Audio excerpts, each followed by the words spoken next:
જો એક તારને ખેંચીને તેની લંબાઈમાં 100% વધારો કરવામાં આવે છે અને તેના તારના વ્યાસમાં ઘટાડો થાય છે તો તારના અવરોધમાં થતો ફેરફાર શોધવાનો છે। હવે જો અહીંયા તેના પર તાર જે હોય, ધારો કે આ તાર છે, એને ખેંચીને એની લંબાઈમાં આપણે વધારો કરીએ, 100% વધારો એટલે બમણી લંબાઈ થાય, કારણ કે 100% એ ઘણો થાય તો 100% નો વધારો કરીએ તો આ જે લંબાઈ થી એટલી બીજી લંબાઈ કરવી પડે તારે 100% કહેવાય। લંબાઈ જો બમણી કરવામાં આવે તો વ્યાસ અડધો થાય, એનો મતલબ એ થાય તારને ખેંચીને લંબાઈ બમણી કરીએ છીએ તો કે તારની લંબાઈમાં 100% નો વધારો થાય છે।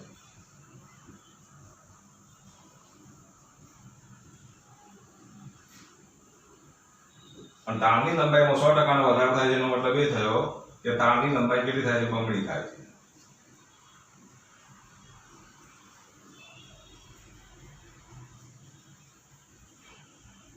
તારની લંબાઈ બમણી થાય છે એટલે જે નવી લંબાઈ જે મળશે એ 2 ગણી મળશે।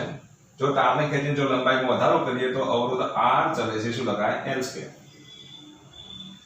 તો જ્યારે લંબાઈ બમણી કરવામાં આવે તો એનું કદ કેવું રહેવાનું? અચળ રહેવાનું। એ વખતે અવરોધ અને લંબાઈ વચ્ચેનો સંબંધ કેવો મળશે? r ચલે છે l²। હવે જો r ચલે છે l² હોય તો અહીંયા આપણે જો લખીએ તો લંબાઈ બમણી થઈ તો l1 બરાબર આપણે l લઈએ, l2 બરાબર કેટલા થશે? 2l, કારણ કે તારની લંબાઈ બમણી થાય છે। r1 બરાબર આપણે r લઈએ, r2 શોધવાના છે તો અહીંયા આપણે આવું લખી શકીએ કે r2 ભાગ્યા r1 બરાબર l2 ભાગ્યા l1 નો સ્ક્વેર। ધેરફોર અહીંયા આપણે જો લખીએ તો r2 ભાગ્યા r1 ની જગ્યાએ r મૂકી દઈએ, l2 ની જગ્યાએ 2l upon l નો સ્ક્વેર, અહીંયા l ઉડી જશે તો r2 બરાબર 4r થાય। આ નવો અવરોધ મળ્યો। નવો અવરોધ કેટલા ગણો થયો? તો નવો અવરોધ 4 ગણો થયો। વધારો શોધવાનો છે તો ડેલ્ટા r બરાબર r2 માઇનસ r1, r2 ની કિંમત 4r માઇનસ r બરાબર 3r। વધારો જો ટકાવારીમાં શોધવો હોય તો જો વધારો ટકાવારીમાં શોધીએ તો ડેલ્ટા r upon r ગુણ્યા 100%, ડેલ્ટા r ની કિંમત મૂકી દઈએ કેટલી? તો 3r ભાગ્યા r ગુણ્યા 100% બરાબર કેટલા ટકાનો વધારો થાય? 300% નો વધારો થાય। તો નવા અવરોધમાં થતો ફેરફાર, તો તારના અવરોધમાં થતો ફેરફાર કેટલો હોય? તો 300% જેટલો વધારો થાય છે। અવરોધમાં 300% નો વધારો થાય છે।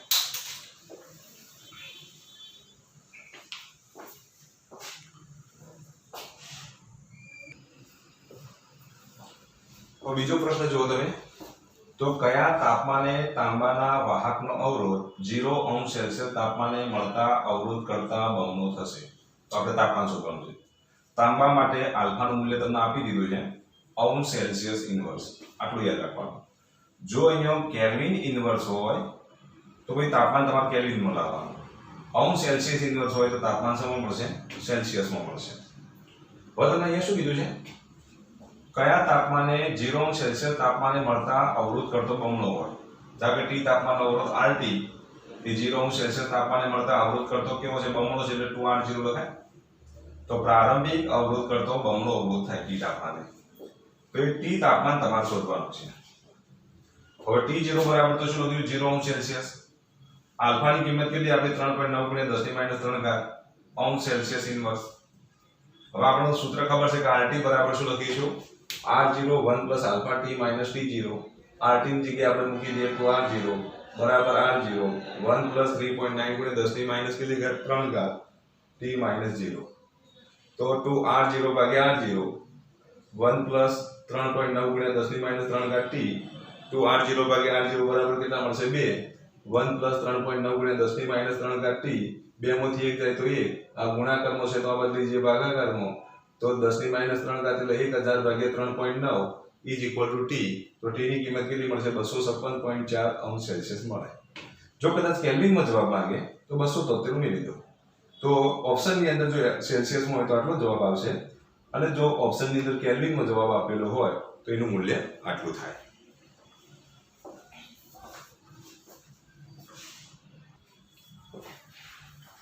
જો અહીંયા ધ્યાન આપો, ત્રીજો ઓબ્જેક્ટિવ જોઈએ આપણે.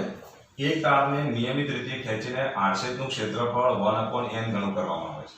આડછેદનું ક્ષેત્રફળ 1/n ગણું કરવામાં આવે છે. તો નવો અવરોધ કેટલો થાય, કેટલા ગણો થાય? હવે તારને ખેંચીને, આટલું યાદ રાખવાનું, તારને ખેંચીને આડછેદ ઘટાડવામાં આવે અથવા લંબાઈ વધારવામાં આવે તો તારને ખેંચીને જો લંબાઈ વધારવામાં આવે તો r ચલે છે l² લખાય અને r ચલે છે 1/a² લખાય. લંબાઈ માટે r ચલે છે l² યાદ રાખવાનું. આડછેદની વાત કરીએ તો r ચલે છે 1/a². જો ત્રિજ્યાની વાત કરીએ તો r ચલે છે 1/r², જ્યાં a આડછેદ, l લંબાઈ અને r ત્રિજ્યા, આડછેદની ત્રિજ્યા. તો આ સૂત્રો તમારે યાદ રાખવાના. હવે શું કીધું? આડછેદનું ક્ષેત્ર 1/n ગણું કરવામાં આવે. તો જો અહીંયા આપણે શરૂઆતનું ક્ષેત્રફળ લઈએ a1 બરાબર a, a2 બરાબર શું લખીશું? a/n, કારણ કે 1/n ગણું કરવામાં આવે છે એટલે a/n.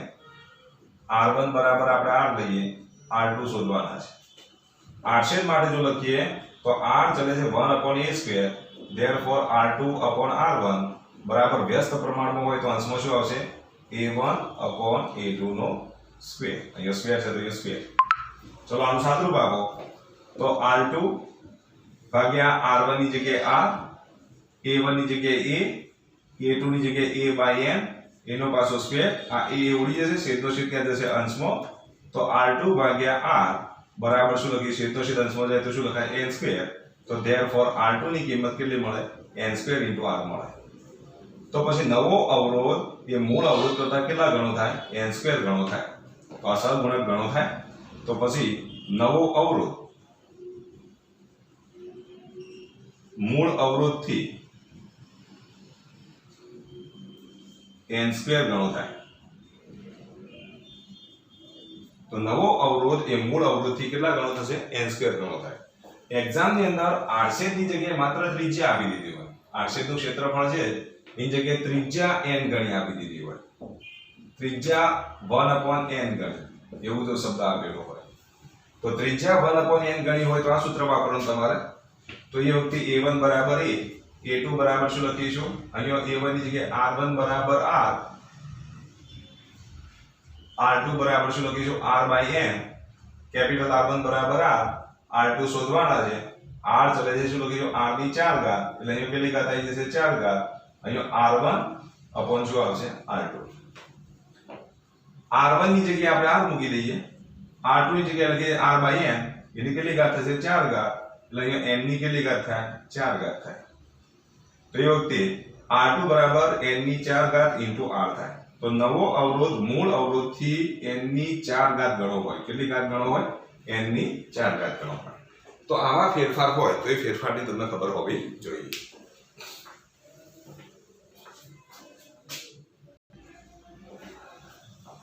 જો વિદ્યુત બલ્બમાંથી વહેતો પ્રવાહમાં 1% નો વધારો કરવામાં આવે તો બલ્બના પાવરમાં શું ફેરફાર થાય? તો વિદ્યુત બલ્બમાં વહેતો પ્રવાહમાં કેટલો ટકાનો વધારો કરવામાં આવે છે? 1% નો વધારો કરવામાં આવે છે. બલ્બના પાવરમાં શું ફેરફાર થાય તે આપણે શોધવાનું છે. અવરોધ કેવો છે? તો અચળ છે. અવરોધમાં કોઈ ફેરફાર કરવાનો નથી. અવરોધ અચળ છે એવું પક્ષમાં કહી દીધું છે. તો પાવર p નું સૂત્ર તમને ખબર છે, i² * r. હવે માટે p ચલે છે શું લખીશું? i². આમાં 1% નો ફેરફાર થાય છે એટલે dp/dt બરાબર 2di/dt. ઘાતના નીચે ઉતારો. dp/p બરાબર 2di/i. તો dp પાવરમાં થતો ફેરફાર શોધવાનો છે. તો 2 ગુણ્યા પ્રવાહમાં થતો ફેરફાર કેટલા ટકા છે? તો 1% છે. તો પાવરમાં થતો ફેરફાર કેટલો થશે? 2% જેટલો થાય. ધારો કે તમને આવું એક વધારાનો આપણે ઓબ્જેક્ટિવ લઈએ કે જો ઉષ્મા h બરાબર i²RT હોય, તમને એમ કીધું કે પ્રવાહમાં 1% નો ફેરફાર, અવરોધમાં પણ તમને એમ આપી દીધું હોય 1% નો ફેરફાર, સમયમાં થતો ફેરફાર એ પણ 1% નો જ હોય. આ મૂલ્યો કેવા છે? નાના છે. તો સીધું તમે આ સૂત્ર વાપરી શકો. તો અહીંયા આપણે જો વિદ્યુત ઉર્જામાં થતો ફેરફાર જો શોધવો હોય તો dH/h બરાબર 2di/i વત્તા r માટે શું લખીશું? dr/r અને dt/dt. તો અહીંયા જો 2 ગુણ્યા ડી આઈ બાય આઈ પ્રવાહમાં થતો ફેરફાર કેટલો છે 1% નો ડીઆર ના અવરોધમાં થતો ફેરફાર કેટલો છે 1% નો સમયમાં થતો ફેરફાર કેટલો 1% નો 2 + 1 + 1 એટલે કેટલા થાય 4%. તો ઊર્જામાં થતો ફેરફાર કેટલા ટકાનો થાય 4% થાય. તો આવા પ્રકારના ઓબ્જેક્ટિવ પૂછાય તો તમને આવડવા જોઈએ.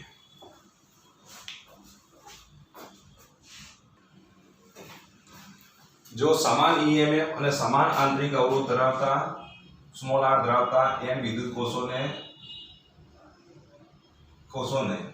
સમાંતરમાં જોડવામાં આવે છે અને તેની સાથે કોષોને સાથે સમાંતરમાં જોડવામાં આવે છે અને તેની સાથે r ને જોડવામાં આવે તો વહેતો પ્રવાહ શોધો.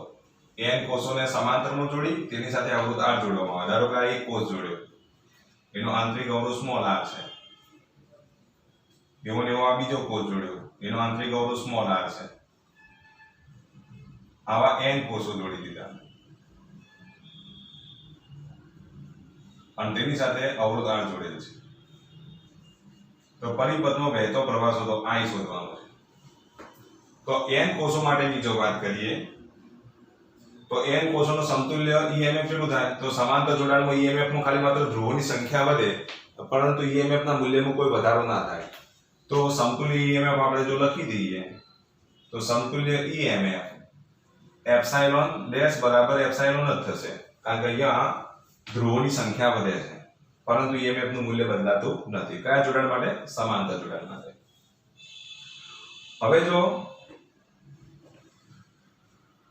હવે આની સાથે જો આપણે લઈએ આંતરિક અવરોધ લઈએ તો સમાંતર જોડાણ હોય તો આંતરિક અવરોધ r ડેશ બરાબર r બાય n થાય, કારણ કે n કોષોને સમાંતરમાં જોડીએ તો n અવરોધો સમાંતર જોડાણમાં છે. સમાંતર જોડાણ હોય તો શું લખાય? r by n. તેની સાથે અવરોધ r શ્રેણીમાં જોડેલ છે તો r ડેશ સાથે r ને શ્રેણીમાં જોડતા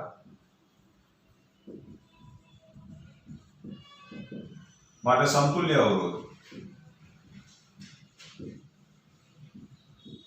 કેપિટલ R ડેશ બરાબર R ડેશ વત્તા R એટલે R બાય n વત્તા R. આનું સાદુરૂપ આપીએ તો શું થશે? R વત્તા NR બાય n થાય, R ડેશ મળે. હવે પરિપથમાં વહેતો પ્રવાહ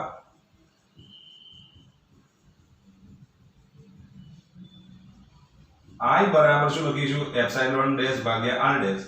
એપ્સાઇલોન ડેશ ની જગ્યાએ આપણે એપ્સાઇલોન લખી દઈએ, R ડેશ ની જગ્યાએ લખીએ R વત્તા NR બાય n.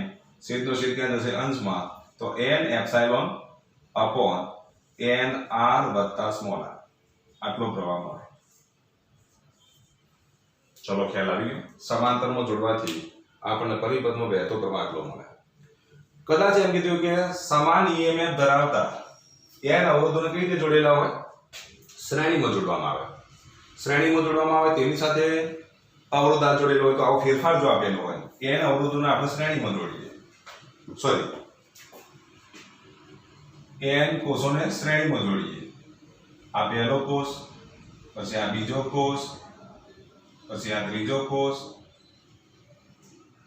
આ તે શ્રેણીમાં જોડેલા હોય અને તેની સાથે અવરોધ r જોડેલો હોય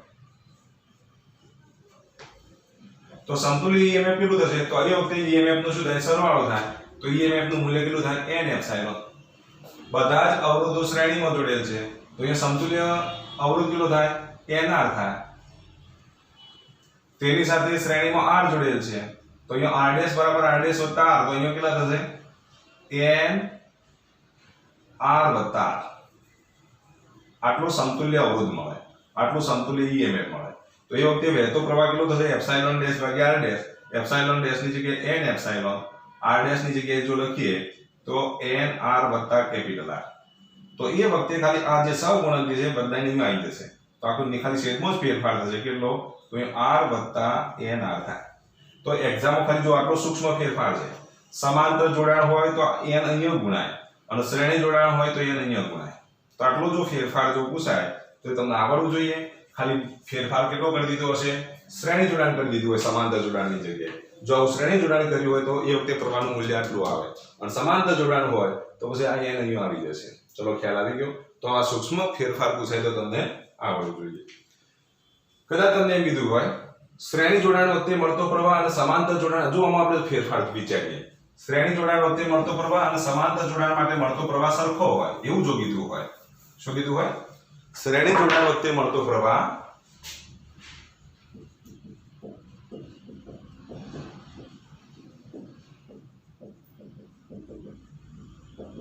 અને સમાંતર જોડાણ માટે મળતો પ્રવાહ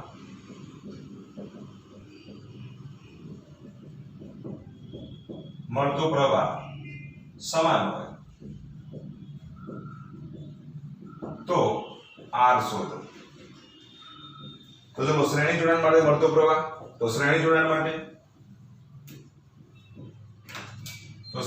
માટે આપણે લઈએ I1 બરાબર જો લખીએ તો n એપ્સિલોન અપોન r વત્તા nr સમાંતર જોડાણ માટે I2 બરાબર જો લખીએ તો n એપ્સિલોન અપોન nr વત્તા સ્મોલ r. બંને માટે મળતો પ્રવાહ સમાન છે. પ્રવાહ કેવો છે? સમાન છે.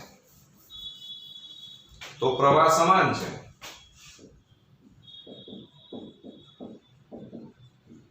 તો પછી I1 બરાબર શું લખીશું? I2. I1 ની કિંમત મૂકી દે n એપ્સિલોન અપોન r વત્તા nr. અહીંયા પણ જો લખીએ તો n એપ્સિલોન અપોન nr વત્તા સ્મોલ r. n એપ્સિલોન ઉડી જશે. આ નાની સાથે ગુણો, આ નાની સાથે ગુણીએ તો nr વત્તા સ્મોલ r બરાબર r વત્તા nr.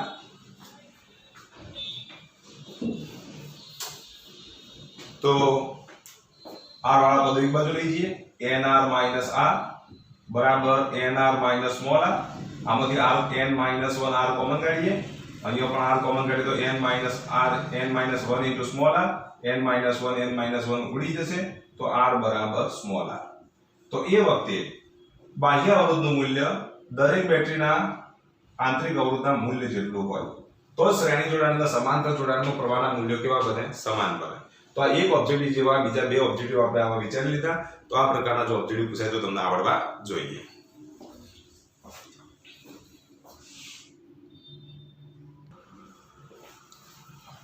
જોઈએ 3 તાંબાના તારના દળનો ગુણોત્તર આપેલ છે 5:3:1 અને 1:3:5. લંબાઈનો ગુણોત્તર 1:3:5 છે અને દળનો ગુણોત્તર 5:3:2 છે. તો વિદ્યુત અવરોધનો ગુણોત્તર શોધો. તો અવરોધનું દળ સાથેનું અને લંબાઈ સાથેનો સંબંધ દર્શાવતો પહેલા આપણે સૂત્ર મેળવીએ. તો અવરોધ R બરાબર આપણે આવું લખીએ ρ L અપોન A. આપણે એક કામ કરીએ, અવરોધ અત્યારે તો અચળ જ છે. બીજું તારનું કદ પણ કેવું રહેવાનું? અચળ જ રહેવાનું. તો કદમાં ફેરવવા માટે આપણે આવું લખી દઈએ ρ. અહીંયા લંબાઈની જરૂર છે, દળની જરૂર છે, લંબાઈની જરૂર છે. આડછેદની જરૂર નથી. જો આની જરૂર નથી, આની જરૂર છે. જેની જરૂર નથી એનો લોપ કરી દઈએ તો ઉપર નીચે આપણે L² વડે ગુણી દઈએ તો A * L. તો પછી અવરોધનું સૂત્ર આ રીતે મળશે. અવરોધ R બરાબર ρ L² અપોન V, જ્યાં V એ તારનું કદ છે અને ઘનતા બરાબર આપણે શું લખીએ? દળ ભાગ્યા કદ. તો કદ બરાબર દળ ભાગ્યા ઘનતા. તો માટે V કદ બરાબર દળ m ઘનતા d. તો પછી અવરોધનું સૂત્ર આવું મળે R બરાબર ρ L² m અપોન d.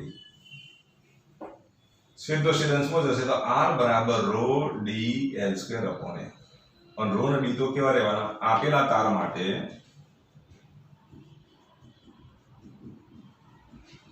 ρ અને d અચળ છે અને ρ અને d અચળ છે માટે R બરાબર શું લખીશું? R ચલે છે L² અપોન a. એક આવું આપણને સૂત્ર મળ્યું. હવે તમારે આટલું યાદ રાખવાનું. લંબાઈ અને દળનો સંબંધ દર્શાવતા સીધું સૂત્ર તમારે યાદ રાખવાનું. આ તો તમને સાબિતી બતાવી કે આ રીતે મળે. હવે સાબિતી યાદ રાખવાની જરૂર નથી, માત્ર આટલું સૂત્ર જ યાદ રાખવાનું તમારે. હવે આનો આપણે એનો ઉપયોગ કરી લઈએ. તો જ્યારે લંબાઈની માહિતી આપી હોય, દળની માહિતી આપી હોય ત્યારે અવરોધ R ચલે છે શું લખીશું? L² upon a. જો અહીંયા ધ્યાન આપો, ધારો કે દળની માહિતી આપી હોય અને લંબાઈની જગ્યાએ આડછેદની માહિતી આપી હોય તો આડછેદ માટે, આ લંબાઈ માટે આડછેદની માહિતી આપી હોય અને દળની માહિતી આપી હોય તો R ચલે છે m અપોન a². આ સીધું સૂત્ર યાદ રાખવાનું, આ રીતે જ મેળવ્યું છે. અને જો ત્રિજ્યાની માહિતી હોય તો r ચલે છે m/r ની 4 ઘાત, જ્યાં એ r છે અને r એ r છેદની ત્રિજ્યા. તો ત્રિજ્યાની માહિતી આપી હોય તો આ રીતે લખવાનું, આ લંબાઈની માહિતી માટેનું સૂત્ર, આ r છેદની માહિતી માટેનું સૂત્ર અને આ ત્રિજ્યાની માહિતી માટેનું સૂત્ર. તો આવા ફેરફાર હોઈ શકે, બરાબર? તો એ ફેરફાર તમારે ધ્યાનમાં રાખવાના. હવે જે માહિતી આપી છે ને આપણે વાત કરીએ, અવરોધનો ગુણોત્તર શોધવાનો છે. અવરોધનો ગુણોત્તર શોધવો હોય તો r1 r2 r3. લંબાઈ અને દળની માહિતી આપી છે માટે અહીં શું લખીશું, L1/m1 નો square L1/m1, L2/m2, L3/m3. L1 ની કિંમત આપણે મૂકી દઈએ તો L1 ની કિંમત 1 એટલે 1 નો વર્ગ ભાગ્યા m1 ની કિંમત કેટલી 5. ચલો અહીંયા લંબાઈમાં 3 તો 3 નો વર્ગ ભાગ્યા m2 ની કિંમત કેટલી તો 3 અને અહીંયા L3 ની કિંમત કેટલી તો 5 એટલે 5 નો વર્ગ ભાગ્યા m3 ની કિંમત કેટલી 1. તો આના બરાબર જો લખીએ તો 1/5 જેમ અહીંયા કેટલા થશે 3/25. આ 3 હોય ને 25. 5 લસા લઈ લઈએ, 5 લસા લઈએ તો 1/5 3 15 25 × 5 એટલે કેટલા થશે 125. તો આ જે ગુણોત્તર મળ્યો એ અવરોધનો ગુણોત્તર મળ્યો. શાનો ગુણોત્તર મળ્યો? અવરોધનો. આવું તમે કામ જાતે કરી શકો.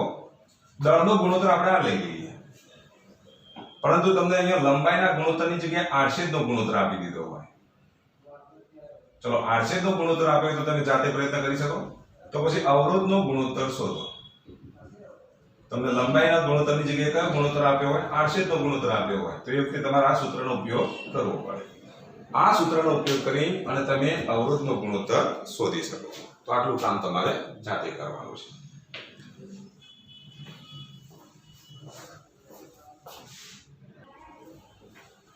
જો એક બેટરી સાથે જ્યારે 2 ઓહ્મનો અવરોધ જોડવામાં આવે ત્યારે મળતો પ્રવાહ 0.9 એમ્પિયર છે. 7 ઓહ્મનો અવરોધ જોડવામાં આવે ત્યારે મળતો પ્રવાહ 0.3 એમ્પિયર છે. તો બેટરીનો આંતરિક અવરોધ જો, તો આ એક બેટરી છે, આ બેટરી સાથે આવો એક અવરોધ જોડેલો છે, આંતરિક અવરોધ સ્મોલ r, બેટરીનું EMF એપ્સિલોન. બાહ્ય અવરોધ જોડવામાં આવે, બાહ્ય અવરોધનું મૂલ્ય કેટલું લેવામાં આવે? જ્યારે બાહ્ય અવરોધનું મૂલ્ય 2 ઓહ્મ હોય,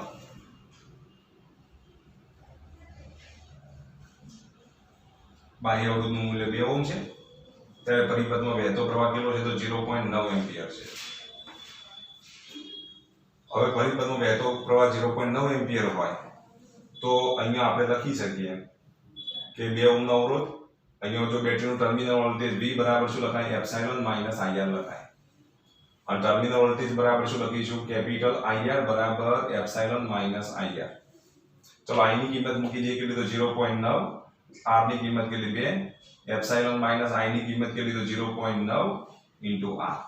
તો અહીંયા 1.8 બરાબર એપ્સિલોન માઈનસ 0.9 R. આના આપણે સમીકરણ નંબર 1 આપી દઈએ. હવે 7 ઓહ્મના અવરોધ માટેની વાત કરીએ.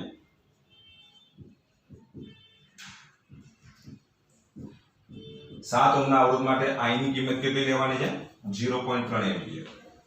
તો 0.3 × 7 બરાબર એપ્સિલોન માઈનસ IR. 7 તરી 1 એટલે 2.1, એપ્સિલોન માઈનસ I ની કિંમત 0.3 * R. આનો સમીકરણ નંબર 2 આપી દો. હવે આમાંથી ધારો કે એપ્સિલોન નો કરતા બનાવીએ તો આવું લખાય 1.8 + 0.9 * R બરાબર એપ્સિલોન.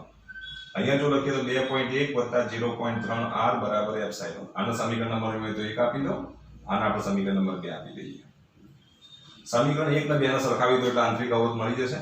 તો સમીકરણ 1 અને 2 ને સરખાવતા, સમીકરણ 1 ને 2 ને સરખાવી તો 1.8 + 0.9 R બરાબર 2.1 + 0.3 R. 0.9 R માંથી 0.3 R જાય તો કેટલા થશે? 0.6 R. 2.1 માંથી 1.8 જાય તો કેટલા થશે? 0.3. તો R બરાબર કેટલા મળશે? 1/2. 0.3 ભાગ્યા 0.6 એટલે કેટલા? 1/2 ઓહ્મ. માટે કેટલા મળશે? 0.5 ઓહ્મ. તો આંતરિક અવરોધનું મૂલ્ય કેટલું મળશે? 0.5 ઓહ્મ મળે. કદાચ બેટરીનું EMF શોધવાનું કે તો આ કિંમત કદાચ જો વધારાની ગણતરી પૂછી હોય કે બેટરીનું EMF શોધો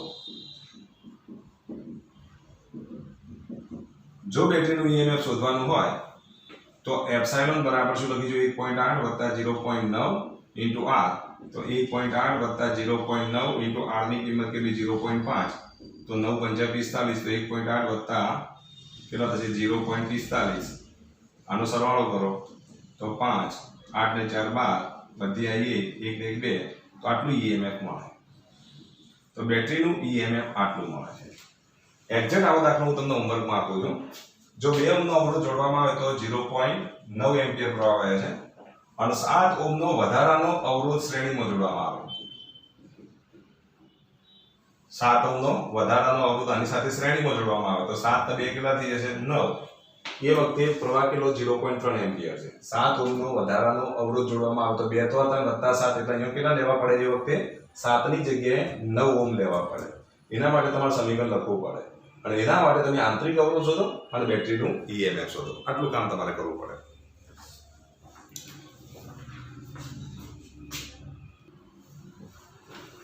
જો એક વાહકમાંથી 2 એમ્પિયર જેટલો પ્રવાહ એટલે I ની કિંમત આપી દીધી છે 2 એમ્પિયર 10 સેકન્ડ માટે એટલે t બરાબર 10 સેકન્ડ માટે પસાર થાય ત્યારે ઉદ્ભવતી જૂલ ઉષ્મા કેટલી છે 80 જૂલ છે તો વાહકનો અવરોધ R શોધો તો સૂત્ર સીધું જ છે આપણી પાસે h બરાબર શું લખીશું I2RT h ની કિંમત કેટલી 80 I ની કિંમત 2 નો વર્ગ ગુણ્યા r t ની કિંમત 10 એટલે 80 ભાગ્યા 4 ગુણ્યા 10 બરાબર 8 તો r ની કિંમત કેટલી મળશે 2 ઓહ્મ મળે કેટલી મળે 2 ઓહ્મ તો એકદમ સિમ્પલ દાખલો છે તો અવરોધનું મૂલ્ય કેટલું થશે 2 ઓહ્મ જેટલું થાય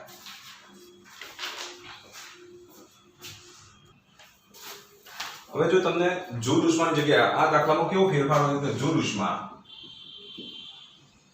નો એકમ જૂલ હોય તો કઈ વાંધો નહીં પણ જો એકમ કેલરી હોય તો કેલરીના જૂલમાં તમારે ફેરવવા પડે તો h/j જે વડે જૂલના અચળાંક વડે શું કરવાનું ગુણવાનું એટલે તમને કઈ ઉષ્મા કેલરી ઉષ્મા જો આપેલી હોય અને જૂલ ઉષ્મામાં રૂપાંતરણ કરવું હોય તો જૂલના અચળાંક વડે ગુણવાનું અને જૂલ ઉષ્મા આપેલી હોય એમાંથી કેલરી ઉષ્મામાં જવું હોય તો જૂલના અચળાંક વડે ભાગવાનું એટલે જૂલનો અચળાંક તમને ખબર છે જૂલ પ્રતિ કેલરી છે તમને આપી છે જૂલ ઉષ્મા અને કેલરીમાં જવું છે આપી છે જૂલ ઉષ્મા અને કેલરીમાં જવું હોય તો જૂલના અચળાંક વડે શું કરવું પડે જૂલ ઉષ્મા આપેલી છે કેલરી ઉષ્મામાં જવું છે તો જૂલના અચળાંક વડે ભાગવાના કારણ કે જૂલ પ્રતિ કેલરી છે તો આ ભાગો તો જૂલ ઉડી જશે તો છેદંશમાં જાય તો કેલરીમાં રૂપાંતરણ થાય તો એ વખતે h/j કરવું પડે જે જૂલનો અચળાંક છે અને જો કેલરી ઉષ્મા આપેલી હોય અને એમાંથી જૂલ ઉષ્મામાં રૂપાંતર કરવું હોય તો જૂલના અચળાંક વડે ગુણવાના તો એક્ઝામમાં જોવાની કે કઈ ઉષ્મા આપી છે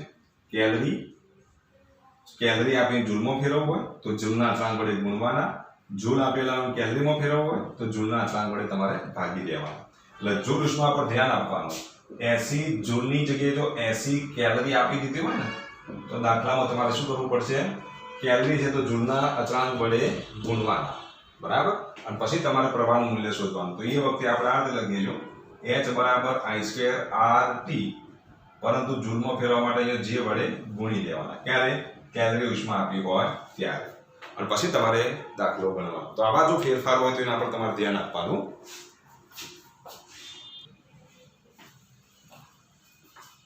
જો 2 વોલ્ટનું ઈએમએફ અને 1 ઓહ્મનો આંતરિક અવરોધ ધરાવતી 2 બેટરીઓને સમાંતરમાં જોડવામાં આવે છે અને તેની સાથે બાહ્ય અવરોધ R જોડવામાં આવે છે તો તેમાંથી મહત્તમ પાવર કેટલો હોય તો જો અહીંયા એક બેટરી જેનો આંતરિક અવરોધ સ્મોલ r ઈએમએફ એપ્સાઇલોન એની સાથે બીજી બેટરી જોડીએ જેનો આંતરિક અવરોધ સ્મોલ r તેની સાથે અહીંયા બાહ્ય અવરોધ જોડી દીધો છે આમાંથી વહેતો મહત્તમ પ્રવાહ I max માટે આટલું યાદ રાખવાનું R બરાબર આપેલા પરિપથનો આંતરિક અવરોધ બંનેના મૂલ્યો કેવા હોય સરખા હોય R નું મૂલ્ય કેટલું થશે તો આ બે સમાંતર જોડાણમાં હોય તો R/2 જેટલું થાય બાહ્ય અવરોધનું મૂલ્ય કેટલું થશે R/2 જેટલું કારણ કે સમાંતર જોડાણમાં છે મહત્તમ પાવરનું જો મૂલ્ય શોધીએ તો P max બરાબર ε²/4r આ સૂત્ર યાદ રાખવાનું મહત્તમ પાવરનું સૂત્ર કયું આવશે ε²/4r હવે આપણે યાદ રાખો સમાંતર જોડાણ હોય તો એપ્સાઇલોન ની કિંમત કેટલી મળશે એપ્સાઇલોન ડેશ ની કિંમત કેટલી મળશે એપ્સાઇલોન જેટલી અહીં આપણે એપ્સાઇલોન ડેશ લઈ લઈએ समांतर जोड़ाण छे माटे अहींનું मूल्य કેટલું થશે r/2 તો આ આંતરિક અવરોધનું મૂલ્ય કુલ આંતરિક અવરોધનું મૂલ્ય એટલે કે સમતુલ્ય આંતરિક અવરોધનું મૂલ્ય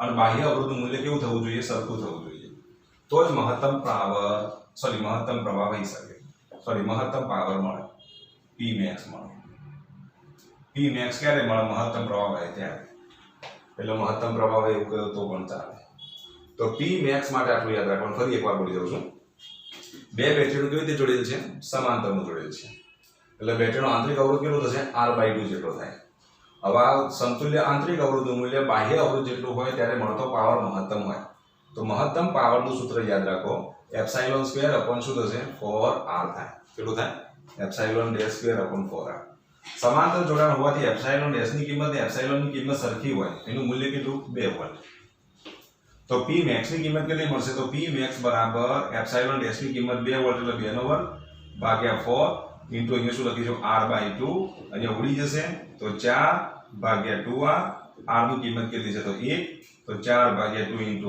1 બરાબર શું મળશે 2 વોટ મળે તો મહત્તમ પાવરનું મૂલ્ય કેટલું છે 2 વોટ છે આનો આ દાખલો આ રીતે પણ પૂછી શકાય 2 વોલ્ટ અને 1 ઓહ્મ અવરોધ ધરાવતી બે બેટરીઓને શ્રેણીમાં જોડેલ હોય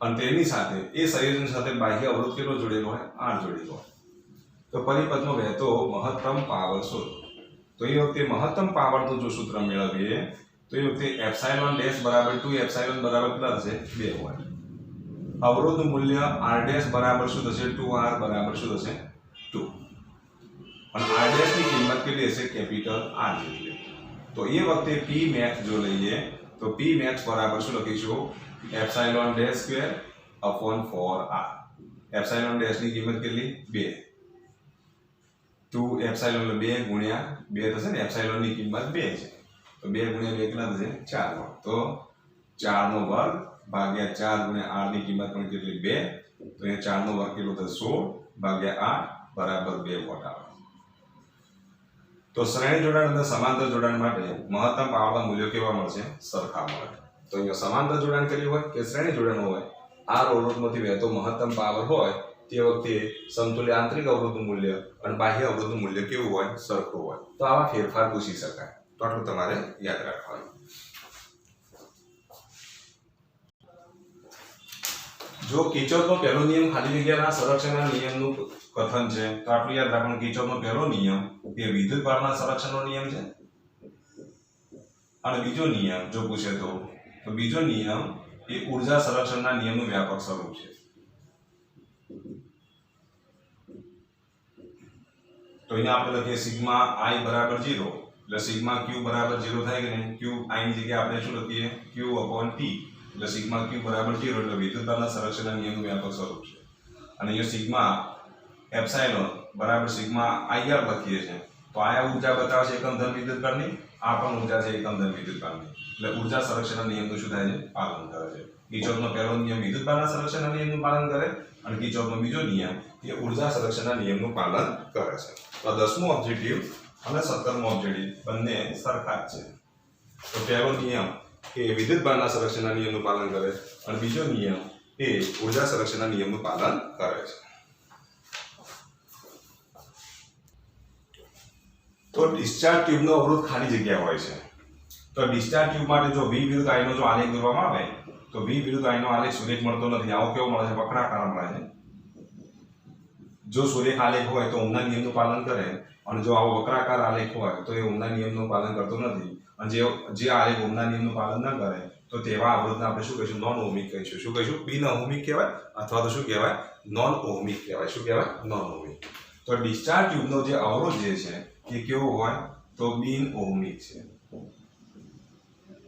પણ જો શૂન્યાવકાશ કરેલ ચેમ્બરની અંદર જ્યારે ઇલેક્ટ્રોન ગતિ કરતો હોય તો શૂન્યાવકાશ કરેલું ચેમ્બર છે અહીંયા ઇલેક્ટ્રોન જો ગતિ કરતો હોય ત્યારે વચ્ચે કોઈ પણ અણુ અથવા પરમાણુ એની ગતિને અવરોધતો નથી જો અણુ કે પરમાણુ તેની ગતિને અવરોધતું ના હોય તો એ વખતે તેનો અવરોધ કેટલો થશે શૂન્ય થશે શૂન્ય થાય કેટલો થાય શૂન્ય થાય તો શૂન્યાવકાશ કરેલા ચેમ્બરમાં જ્યારે ઇલેક્ટ્રોન ગતિ કરતો હોય ત્યારે તેનો અવરોધ કેટલો લેવાનો તો એ વખતે મૂલ્ય કેટલું લેવાનું શૂન્ય લેવાનું પરંતુ એ જ ઇલેક્ટ્રોન જ્યારે વાહક તાપની અંદર જ્યારે ગતિ કરતો હોય ત્યારે તેનો અવરોધ કેવો હોય? ઓહમિક હોય. કેવો હોય? ઓહમિક હોય. ઓહમના નિયમનું શું કરે? પાલન કરે. એનો એ જ ઇલેક્ટ્રોન જ્યારે સેમિકન્ડક્ટરની અંદર ગતિ કરતો હોય ત્યારે તેનો અવરોધ કેવો હોય? બિન ઓહમિક હોય. કેવો હોય? બિન ઓહમિક હોય. અને ધારો કે અવાહક હોય, ધારો કે અવાહક પદાર્થ હોય અને તેની અંદર જ્યારે ઇલેક્ટ્રોન ગતિ કરતો હોય અને જો આદર્શ અવાહક હોય, કેવો હોય? આદર્શ અવાહક, તો એ વખતે તેનો અવરોધ કેટલો હોય? અનંત હોય. આદર્શ અવાહક માટે અવરોધ અનંત બને. આદર્શ સુવાહક હોય તો તેના માટે અવરોધ શૂન્ય બને. ત્યાર પછી જો આપણો ડિસ્ચાર્જ ટ્યુબ હોય તો વક્રાકાર બને, એટલે કે આ બિન ઓહમિક કહેવાય. તો આ તમે બીજા ઓબ્જેક્ટથી વિચારી શકો.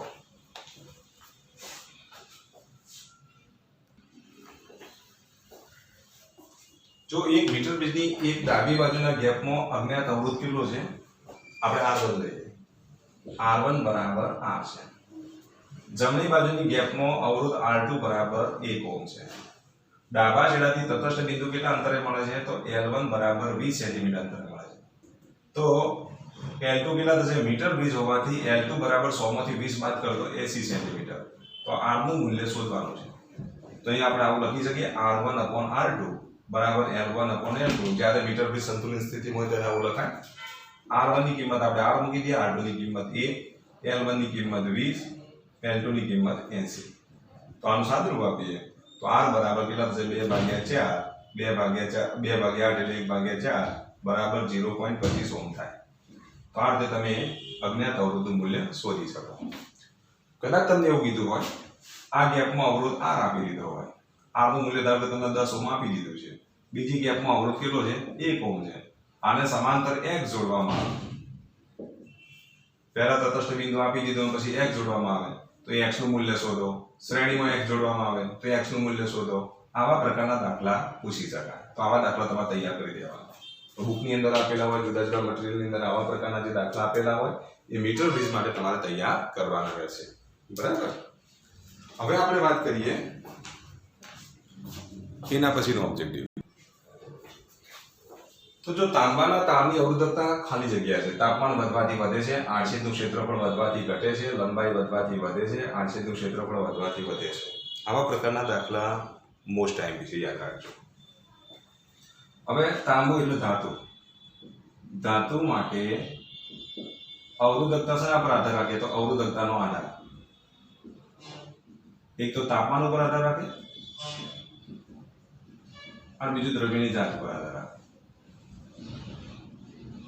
જુદા જુદા દ્રવ્યો માટે અવરોધકતા કેવી હોય? જુદી જુદી હોય.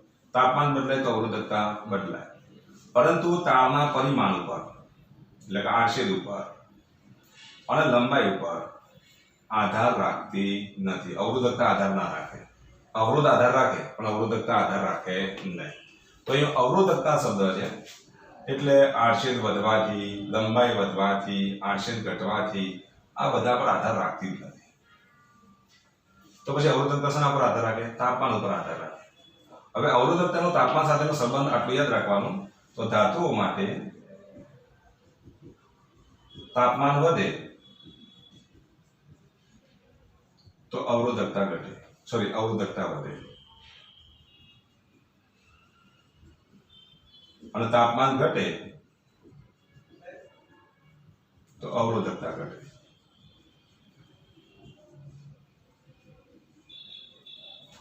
અર્ધધાતુ હોય, અર્ધધાતુ એટલે ધારો કે અહીંયા સિલિકોનનો તાર આપી દીધો હોય, જર્મેનિયમનો તાર આપી દીધો હોય તો તાપમાન વધે તો અવરોધકતા ઘટે, અને તાપમાન ઘટે તો અવરોધકતા વધે. આ ખાસ યાદ રાખવાનું. તો ધાતુઓ માટે અને અર્ધધાતુ માટે તાપમાન સાથેનો અવરોધકતાનો સંબંધ આવો છે. ખાલી માત્ર હવે અવરોધની વાત કરીએ તો અવરોધ R બરાબર ρ L અપોન આડછેદ વધે તો અવરોધ ઘટે, લંબાઈ વધે તો અવરોધ વધે. તો અવરોધકતા માટે તો તમને ખબર છે તાંબુ એ ધાતુ છે, ધાતુ માટે જો તાપમાન વધવાથી અવરોધકતા શું થશે? વધે. તાપમાન વધવાથી વધે છે, તો એ જવાબ આવે. પરંતુ તાંબાનો અવરોધ આટલો શબ્દ આપી દીધો હોય તો તાપમાન વધવાથી અવરોધ વધે, અવરોધકતા વધે એટલે અવરોધ તો વધે જ, કારણ કે ρ વધે તો R વધે જ, બરોબર. એટલે પહેલો આ વિકલ્પ સાચો બને. આડછેદનું ક્ષેત્રફળ વધવાથી અવરોધ ઘટે, લંબાઈ વધવાથી અવરોધ વધે. તો એ વખતે પહેલું સાચું પડે, બીજું સાચું પડે, ત્રીજું સાચું પડે. ક્યારે? માત્ર એકલો અવરોધ શબ્દ આપ્યો હોય તો. અને જો અવરોધકતા શબ્દ આપેલો હોય તો પહેલું વિધાન સાચું, બાકીના બધા ખોટા. ચલો ખ્યાલ આવી ગયો. તો અવરોધકતા માટે આટલું યાદ રાખવાનું, એ તાપમાન ઉપર આધાર રાખે છે અને દ્રવ્યની જાત ઉપર આધાર રાખે છે. આવું તમે જાતે વિચારી શકો, સિલિકોન માટે જાતે વિચારી શકો. તો સિલિકોન માટે તમે શું કહ્યું? તાપમાન વધવાથી અવરોધકતા ઘટે. સિલિકોન એટલે અર્ધ ધાતુ. તો સિલિકોન માટે તમારા તાપમાન વધવાથી અવરોધકતા ઘટે છે, બરાબર. એના માટે આવો સંબંધ નથી, બરાબર. વાહક તાર જો હોય તો પછી તમે આ રીતે લખી શકો, બરાબર. પણ સિલિકોન માટે જો પૂછાય તો શું લખશો? બોલો, તાપમાન વધવાથી અવરોધકતા ઘટે છે, કારણ કે અર્ધ ધાતુ છે. તો જો ફ્યુઝના તાર માટે કેવો તાર વપરાય, તો કેવો તાર પસંદ કરવો પડે? તો પહેલા ફ્યુઝ વિશે તમને ખબર હોવી જોઈએ. તો ફ્યુઝ શા માટે આપણે વાપરીએ છીએ? તો ફ્યુઝ શા માટે વાપરવામાં આવે? ધારો કે ઘરની આગળ આપણે જે ઘરનો જે પરિપથ જે છે એને શરૂઆતમાં અહીંયા આપણે ફ્યુઝમાંથી પહેલા પ્રવાહ પસાર થાય, પછી બાકીના પરિપથમાં પ્રવાહ પસાર થાય. તો અહીંયા પહેલા ફ્યુઝ હોય. શું હોય? ફ્યુઝ. અને પછી બાકીનો પરિપથ હોય. ફ્યુઝ એ માટે રાખવામાં આવે કે જો કોઈ ફોલ્ટ થાય, જો વધારે મૂલ્યનો પ્રવાહ પસાર થાય તો બાકીના ઉપકરણો, ઘરના ઉપકરણોને નુકસાન ના થાય. તો શું થાય? પેલો ફ્યુઝની અંદર એવો તાર વાપરવામાં આવે કે વધારે મૂલ્યનો જો પ્રવાહ પસાર થાય તો તરત જ આ તાર પીગળી જાય. વધારે મૂલ્યનો પ્રવાહ પસાર થાય તો તાર પીગળી જાય. અને તાર પીગળી જાય તો જેથી કરીને અહીંથી સર્કિટ બ્રેક થાય. અને સર્કિટ બ્રેક થાય એટલે પાછળના પરિપથને નુકસાન થાય નહીં. તો પછી ફ્યુઝનો તાર કેવો વાપરવો જોઈએ? તો પહેલી વાત તો એ પીગળે માટે ગલન બિંદુ કેવું હોવું જોઈએ? નીચું હોવું જોઈએ, તો જ પીગળે, જેથી કરીને પાછળની સર્કિટ બ્રેક થાય. તો સર્કિટ બ્રેક કરવા માટે ગલન બિંદુ નીચું હોવું જોઈએ. તો આ બે ઊંચાવાળા છે તો આવશે જ નહીં, આ બે નીચાવાળા આવે. એમાંથી હવે એક સાચું ઓપ્શન.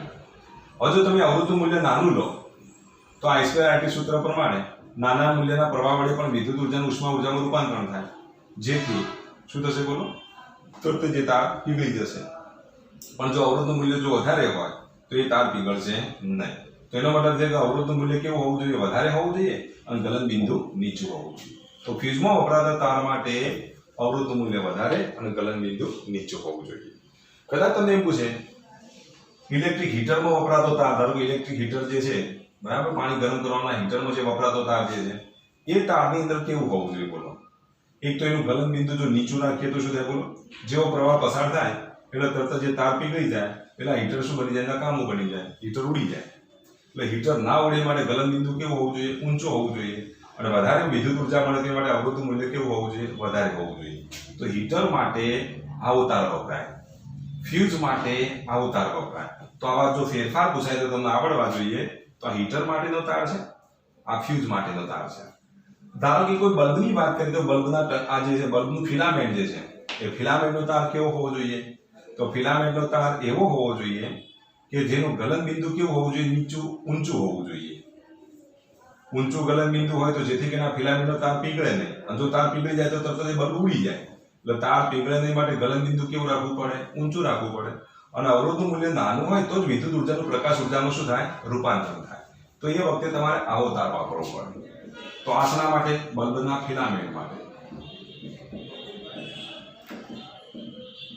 આ તાર શેના માટે વપરાય? તો હીટર માટે. હીટર, ઇલેક્ટ્રિક સગડી વગેરે માટે વપરાય. અને આ તાર શેના માટે વપરાય? તો ફ્યુઝ માટે વપરાય. આ પ્રશ્ન પૂછાયેલો છે તો આવા પ્રશ્નો પૂછી શકાય. તો એના ફેરફારો તમારે ધ્યાનમાં રાખવાના.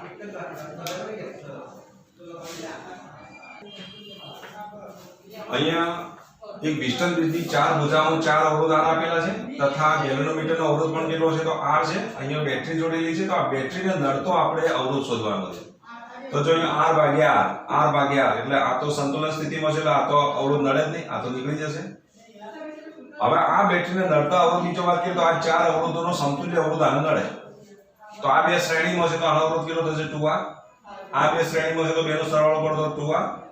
આ 2R સમાંતરમાં છે તો આપણે આવું લખી દઈએ 2r ગુણ્યા 2r ભાગ્યા 2r વત્તા 2r સમાંતર જોડાણનું આપણે સૂત્ર વાપર્યું તો 2r ગુણ્યા 2r ભાગ્યા 4r આ r ઉડી જશે અહીંયા 2 ઉડી જશે આ 2 ઉડી જશે તો કેટલા રહેશે r તો એ વખતે સમતુલ્ય અવરોધ કેટલો મળે છે r મળે છે તો આ બેટરીને નડતો અવરોધ કેટલો થશે r થશે કેટલો થશે તો બેટરીને નડતો અવરોધ r છે તો તમારા યાદ રાખવાનું આમ વિસ્ટન બ્રિજના દાખલા પૂછાતા હોય છે તો જેટલા પણ વિસ્ટન બ્રિજના દાખલા હોય એ બધા કમ્પ્લીટ કરી દેવા